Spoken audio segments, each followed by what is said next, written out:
वज्रसेन, तुम बार बार हमें गुरुदेव कहकर पुकार रहे हो। अब तो हमें तुम्हें अपना शिष्य बनाना ही होगा। मैं धन्य हुआ गुरुदेव, मेरा जीवन धन्य हो गया। भाग्य का खेल देखें कि मैं उचित समय पर आपकी सेवा में उपस्थित हुआ। यह सत्य है वज्रसेन कि तुम उचित समय पर आए हो, परंतु हमारा शिष्यत्व ग्रहण करने से पूर्व तुम्हें हमारी एक मांग पूरी करनी होगी। आपकी हर इच्छा का सम्मान करना मैं अपना सौभाग्य समझूंगा। आज्ञा करें गुरुदेव, क्या मांग है आपकी? वत्स देश की उद्दंड राजकुमारी सुमति को तुम्हें अपने बाहुबल से पराजित करके उसे हमारे चरणों में झुकाना होगा। आपके चरणों में झुकाना होगा? अर्थात वो आपकी अपराधिनी है। तुम बहुत बुद्धिमान हो वज्रसेन, तुम हमारे शिष्य बनने के सर्वथा योग्य हो। आपकी अपराधिनी को आपके चरणों में झुकाना अब एक शिष्य के नाते मेरा कर्तव्य है। अब हम तुम्हें विधिवत अपना शिष्य बनाएंगे। आओ।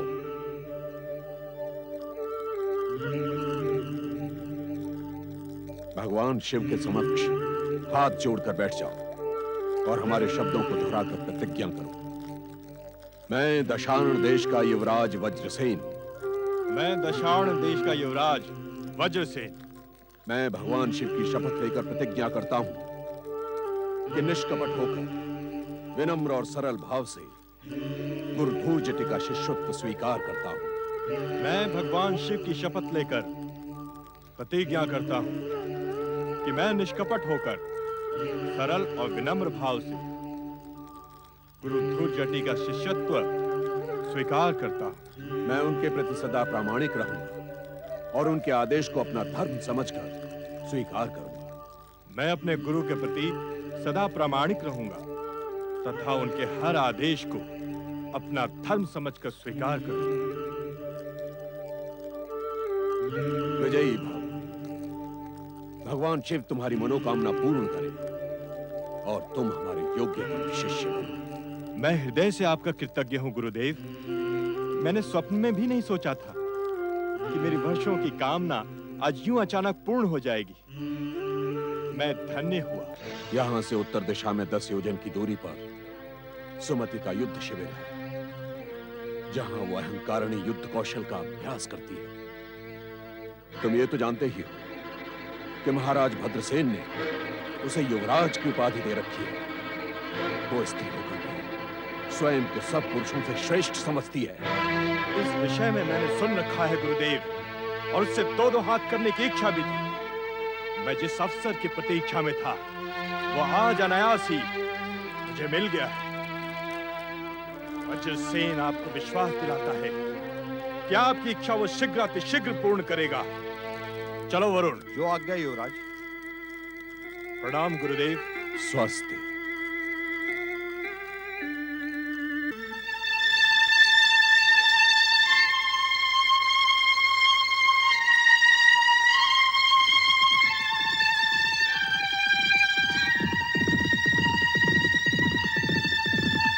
मुझे विश्वास है कि अब मेरा प्रतिशोध अवश्य पूर्ण होगा।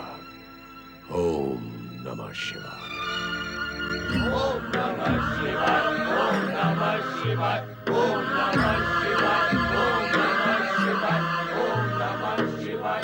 ओम नमः शिवाय। ओम नमः शिवाय। ओम नमः शिवाय। ओम नमः शिवाय। पति परमेश्वराय नमो नमः। आज पति परमेश्वर अत्यंत प्रसन्न दिखाई दे रहे हैं। कोई विशेष बात?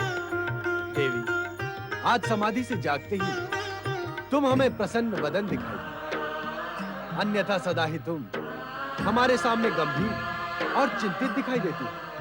मेरा सौभाग्य है कि आज आपकी कृपा दृष्टि मुझ पर पड़ी। प्रसन्नता के इस अवसर पर क्या मेरी इच्छा पूर्ण करेंगे स्वामी? अवश्य पूर्ण करेंगे।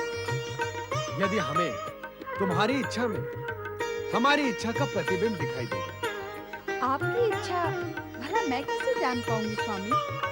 तो फिर हमसे क्यों आशा करती हो कि हम तुम्हारी इच्छा समझ जाएं? आप अंतर्यामी हैं, कण कण का हाल जानते हैं। मेरी छोटी सी इच्छा को जान लेना भला आपके लिए कौन सी बड़ी बात है? हम तुम्हारी इच्छा जान चुके हैं देवी। अब हमसे पूछो, हमारी इच्छा क्या है? आप विनोद क्यों कर रहे हैं स्वामी? बताएं, मेरी इच्छा पूर्ण करेंगे या नहीं? क्या तुम्हें हम पर विश्वास ही नहीं है? संसार में जो आप पर विश्वास नहीं करता, वो अपने पर से भी विश्वास खो बैठता है स्वामी। फिर मैं तो आपके चरणों की दासी हूँ। तुम्हारी इच्छा ने हमारी इच्छा को भी नवजीवन दे दिया। अब हम दोनों की इच्छा एक हो चुकी है। अर्थात अब आप मेरे साथ गगन विहार करने के लिए स्वीकृति देते हैं? क्यों नहीं? माता, आप मुझसे कुछ कहना चाहती हैं? नहीं नहीं नंदी, मैं स्वामी से कुछ निवेदन करना चाहती हूँ। अब और क्या निवेदन करना शेष रह गया है देवी? स्वामी, जब जब हम कैलाश से प्रस्थान करते हैं, नंदी और शिवगण हमारे लौटने की चिंता में दुखी हो जाते हैं।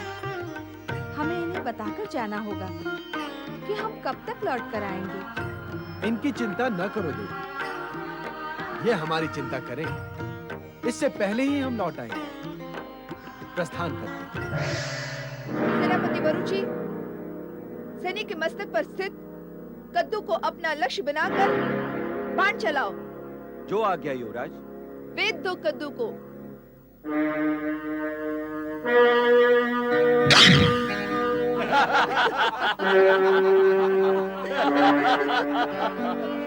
सेनापति, तुम्हारा लक्ष्य तो निष्फल रहा। लाओ, धनुष हमें दे दो। हम तुम्हें बताते हैं कि लक्ष्य को कैसे भेदते हैं।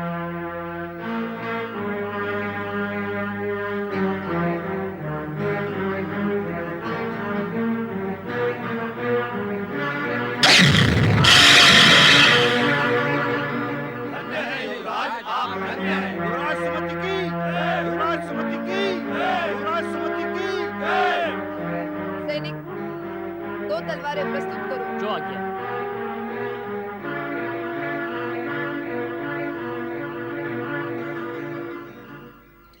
सेनापति, अब हम तलवार से युद्धाभ्यास करेंगे।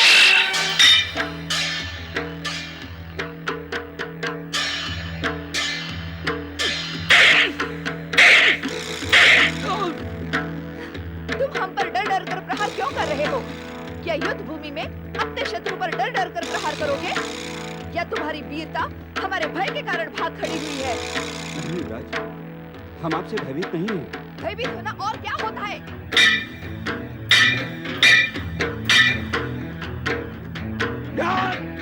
देख क्या रहे हो? प्रहार करो, समझ लो कि हम तुम्हारे शत्रु हैं।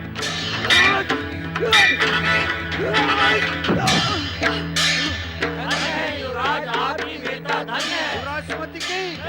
युवराज सुमति की।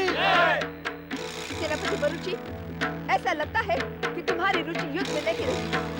यदि हम सचमुच शत्रु होते तो क्या तुम जीवित बच पाते? कदापि नहीं। जब सेनापति इतना निर्बल हो तो उसकी सेना क्या करेगी? अब हमें तुम्हारी योग्यता और वीरता पर संदेह होने लगा है। युवराज, हम आपको विश्वास दिलाते हैं कि शत्रु के समक्ष हम निर्बल सिद्ध नहीं होंगे। आप तो वीर श्रेष्ठ हैं। कोई भी वीर अकेला आपका युद्ध में सामना नहीं कर सकता। तुम जो कह रहे हो वो सत्य है। आओ, अब गदा युद्ध का अभ्यास करते हैं। जो आज्ञा युवराज। गदाएं प्रस्तुत हो।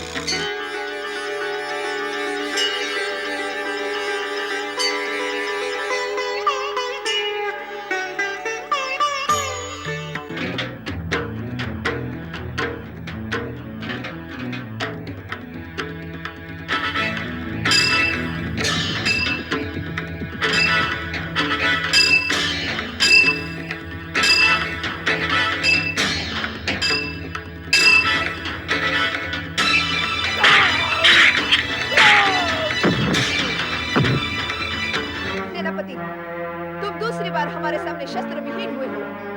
ऐसे ही शत्रु से लड़ोगे तो क्या अपने प्राण बचा पाओगे? युवराज, आप सचमुच वीर श्रेष्ठ हैं। हम सब आपकी वीरता के सामने नतमस्तक हैं। अब हम समझ गए सेनापति वरुचि, हमारी वीरता से पुरुष जाति भय खाने लगी है। अब हम ऐसे पुरुष को देखने के लिए उत्सुक हैं जो हमसे दो दो हाथ कर सके। वत्स देश की युवराज सुमति, मुझे भी आपसे दो दो हाथ करने का अवसर दिया जाए। युवराज सुमति, कौन हो तुम? और तुमने हमारी अनुमति के बिना हमारे युद्ध शिविर में आने की धृष्टता कैसे की? एक वीर को एक वीरांगना के पास पहुंचने से कोई नहीं रोक सकता। तुम अपने आप को वीर समझते हो? तुम वीर हो या नहीं, इसका निर्णय तुम स्वयं नहीं कर सकते। यही जानने के लिए तो मैं आपसे शक्ति परीक्षण करने आया हूं। यदि आप मुझे वीर प्रमाणित कर देंगी तो मैं अपने आप को सौभाग्यशाली समझूंगा। युवराज सुमति के सम्मुख अपनी वीरता और युद्ध कौशल प्रमाणित करने के लिए आपको अपना परिचय देना होगा।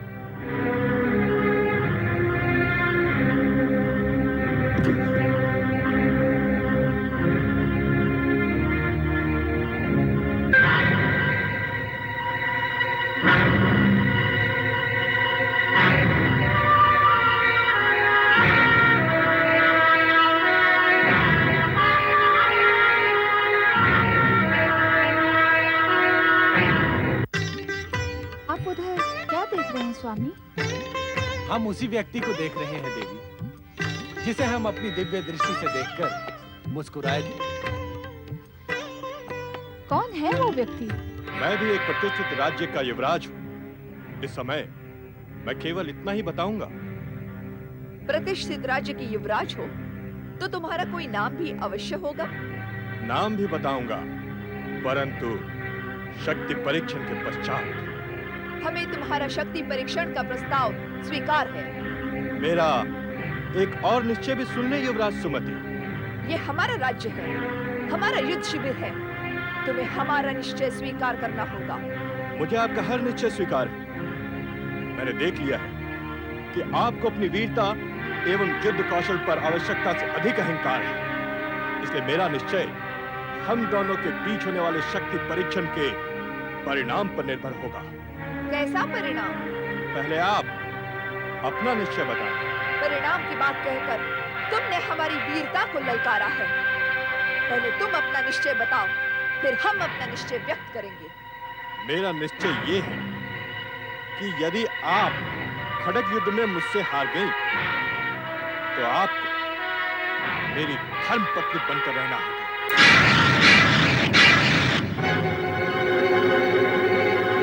सदा सदा के लिए मेरी आज्ञा का पालन करना होगा। कदापि नहीं। हमें किसी भी पुरुष के अधीन रहना स्वीकार नहीं। हमारे शिविर में आकर ऐसी धृष्टता करने वाला हमारे दंड का पात्र होता है। परंतु पहली बार के अपराधी को क्षमा करना हमारी परंपरा रही है। अब तुम जा सकते हो।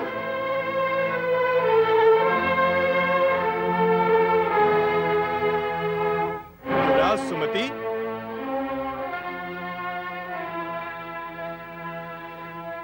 क्या मैं ये समझ लूं कि युवराज सुमति की वीरता की डींगे खोखली है?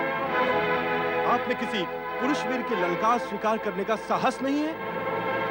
सुंदरता को धारण करने वाली सुकुमारी राजकुमारी सुमति में किसी सच्चे वीर पुरुष से टकराने का साहस नहीं है? सावधान! हमारे वीर युवराज का अपमान करने वाले को हम जीवित नहीं छोड़ते। जो हम पर वार करता है उसे हम भी जीवित नहीं छोड़ते। यदि साहस है तो वार करो और परिणाम देखो।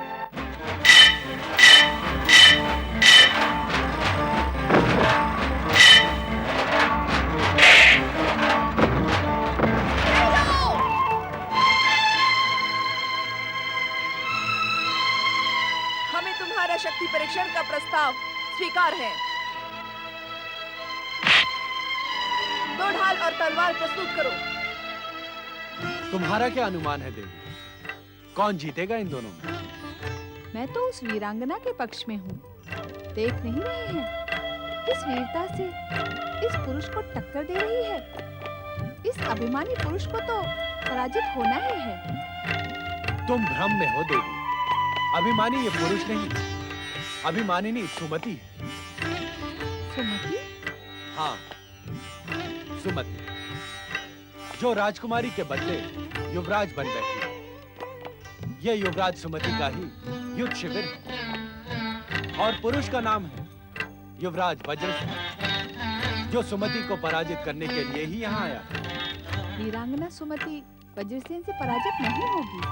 देवी, सृष्टि का यह शाश्वत नियम है कि अहंकारी का अहंकार खंडित होकर रहता है।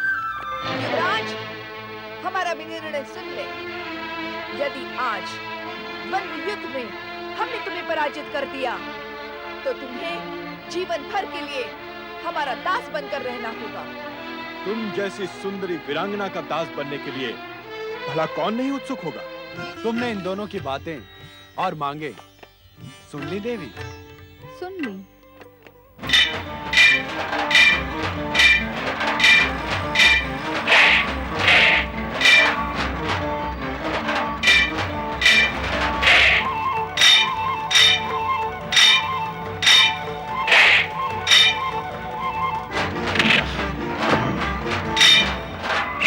नहीं वरुण दत्त, नहीं, इसकी आवश्यकता नहीं है।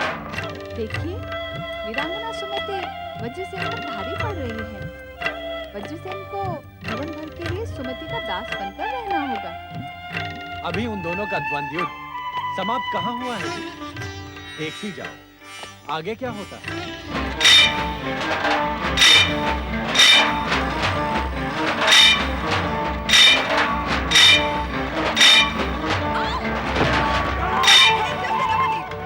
हमें तुम्हारी सहायता की आवश्यकता नहीं है।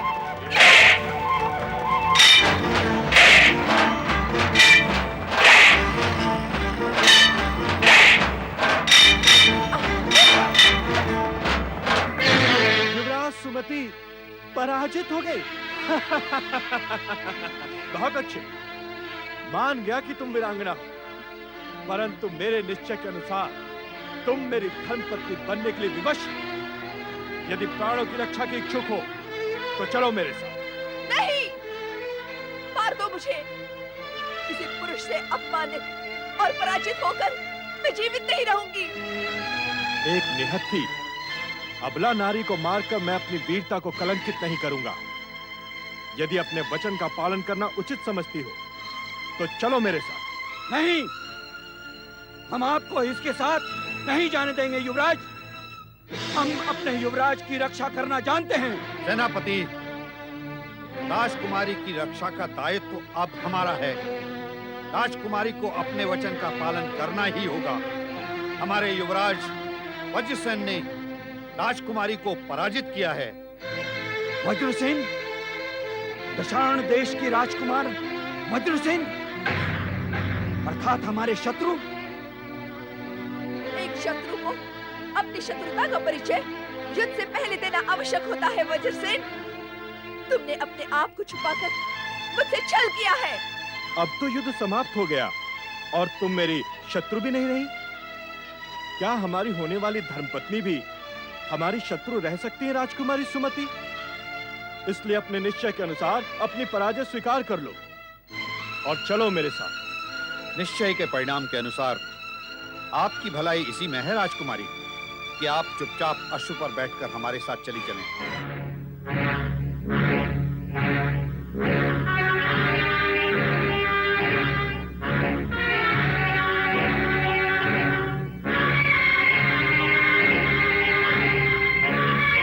मेरा निश्चय ये है कि यदि आप खड़ग युद्ध में मुझसे हार गई तो आपको मेरी धर्मपत्नी बनकर रहना होगा। मेरा निश्चय ये है कि यदि आप खड़ग युद्ध में मुझसे हार गई तो आपको मेरी धर्मपत्नी बनकर रहना होगा। हमें तुम्हारा शक्ति परीक्षण का प्रस्ताव स्वीकार है। मैं स्वयं अपने अश्व पर जाऊंगी। मेरा अश्व प्रस्तुत हो।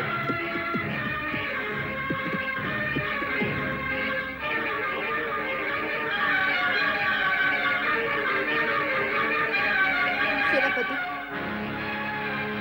पिताश्री से कहिए मैं अपने सम्मान की रक्षा नहीं कर पाई।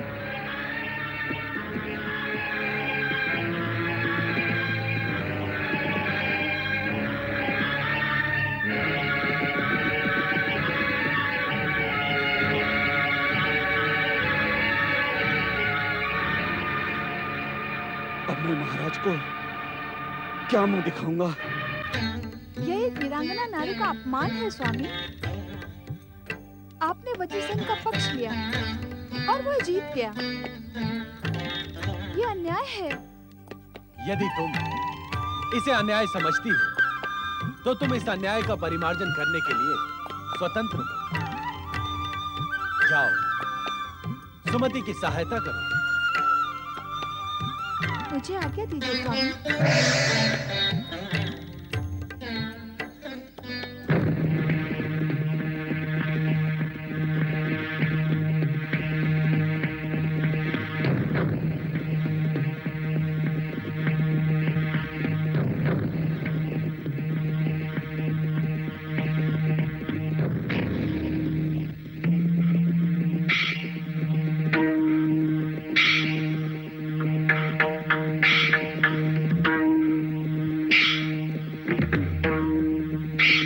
सेनापति वरुण, क्या आज्ञा युवराज? अपनी होने वाली धर्मपत्नी को हम अकेले ही ले जाएंगे। तुम लोग जा सकते हो। किंतु युवराज, अपमानित और पराजित वीरांगना को और लज्जित करना उचित नहीं समझते।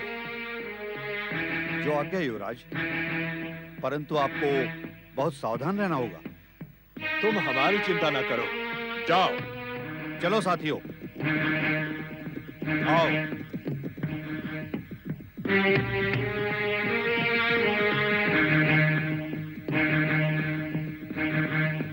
जिसने तुम्हें पराजित किया, अपमानित किया, उसके साथ क्या तुम धर्मपत्नी बनकर रह पाओगी?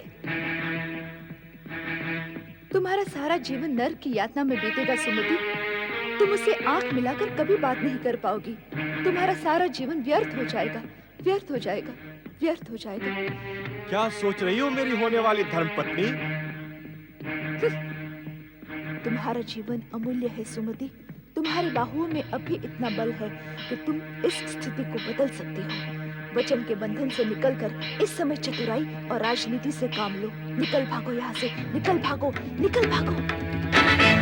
सुमति, ये तो वचन भंग है।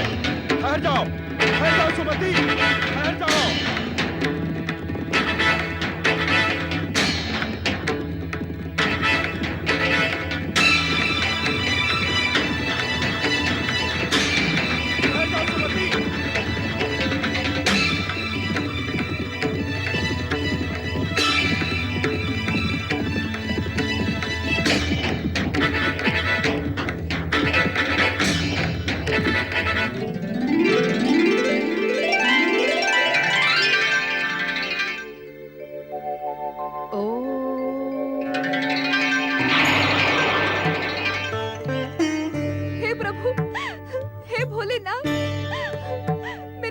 रक्षा करो हे शिव शंकर। आप हमारे राजकुल के आराध्य हैं। मैं वज्रसेन से शक्ति परीक्षण में हारने के कारण संकट में पड़ गई हूँ। मेरी रक्षा करो, आप सर्वशक्तिशाली हैं। मेरी रक्षा करो भोलेनाथ, मेरी रक्षा करो। ओम नमः शिवाय। मेरी रक्षा करो। पुत्री, क्या तुम किसी संकट में पड़ गई हो? हाँ, परंतु आप कौन हैं?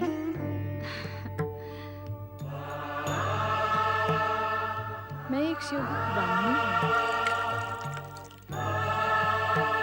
मुझे पूर्ण विश्वास है शिव पार्वती पर आस्था रखने वाला हर संकट से उबर जाता है। परंतु इस समय एक शत्रु मेरे पीछे पड़ा है और मैं पूरी आस्था के साथ शिव शंकर की शरण में आई हूँ। यह आस्था नहीं, शत्रु से बचने की घबराहट है। जिसके मन में आस्था होती है वो घबराता नहीं है। यदि तुम मेरे स्थान पर होती तो समझ पाती कि घबराहट में और कुछ नहीं सोचता, बस संकट से बचकर भाग निकलना ही होता है।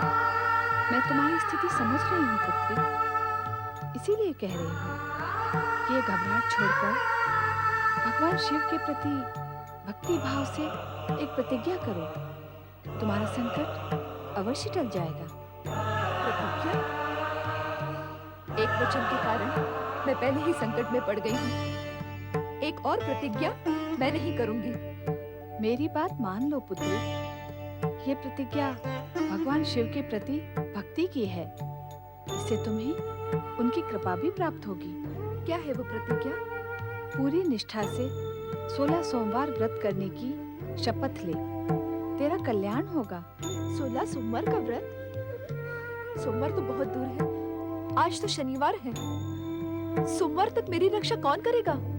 यदि तुम इसी समय व्रत करने की शपथ लोगी तो तुम्हारी रक्षा स्वयं माता पार्वती करेंगी और भगवान शिव की कृपा भी तुम्हें अवश्य प्राप्त होगी। भविष्य की आशा पर मैं विश्वास नहीं करती। मुझे इसी समय शिव भगवान की सुरक्षा की आवश्यकता है। हमारे कुलाराध्य होने के नाते इन्हें मेरी रक्षा करनी ही होगी। मुझे इस संकट से उबारना होगा। तुम भगवान शिव को अपनी रक्षा करने के लिए विवश नहीं कर सकती पुत्री।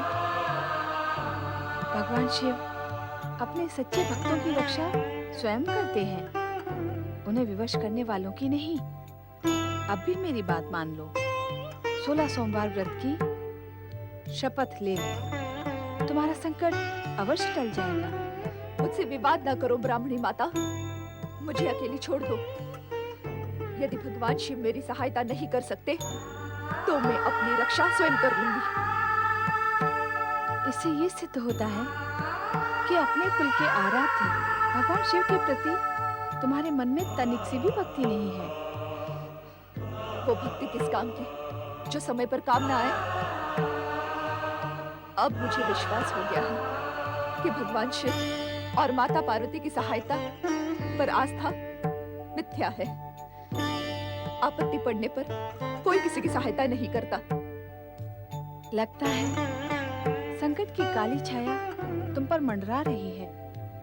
तुम्हारी बुद्धि कुंठित हो गई है। श्रद्धा, भक्ति और आस्था पर से तुम्हारा विश्वास उठ गया है पुत्री। अब तो इच्छा होते हुए भी तुम्हारी सहायता कोई नहीं कर सकता। भगवान शिव तुम्हारा कल्याण करें। ओम नमः शिवाय, ओम नमः शिवाय, ओम नमः शिवाय, ओम नमः शिवाय, ओम नमः शिवाय, ओम नमः शिवाय, ओम नमः शिवाय, ओम नमः शिवाय।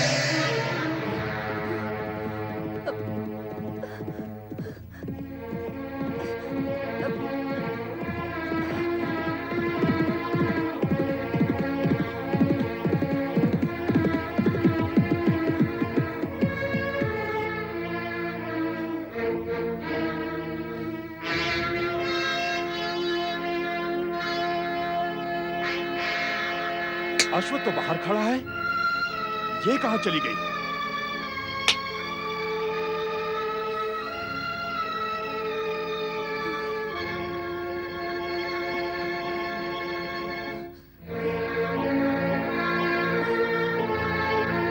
मुझसे भागने की चेष्टा व्यर्थ है सुमति। विधाता ने तुम्हारे भाग्य को मुझसे जोड़ दिया है। अब तुम मुझसे बचकर नहीं जा सकती। अपने को वीर पुरुष कहते हो तो वीर पुरुष जैसा व्यवहार करो। छोड़ दो मुझे। तुमने वचन भंग किया, मेरे साथ विश्वासघात किया, परंतु मैं अपने वचन पर अटल हूं। मैं तुम्हें अपनी धर्मपत्नी बनाकर रहूंगा। अब तुम मेरा साथ नहीं छोड़ सकती। चलो मेरे साथ, चलो।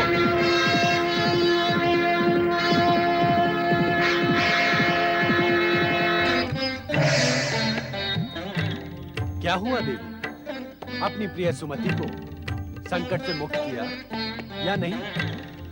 उसकी बुद्धि भ्रमित हो गई है स्वामी। उसके मन में आपके या मेरे प्रति कोई भक्ति नहीं है। अर्थात अब उसे अपनी करनी का दंड मिलेगा। ये तो आप मुझसे अधिक जानते हैं स्वामी, किंतु सुमति ने मेरी बात न मानकर ठीक नहीं किया। हमने तुमसे पहले ही कहा था कि अहंकारी का अहंकार खंडित होकर रहता है। यही सृष्टि का अटल नियम है। अब चलो कैलाश, नंदी और शिवगण व्यग्र हो रहे होंगे।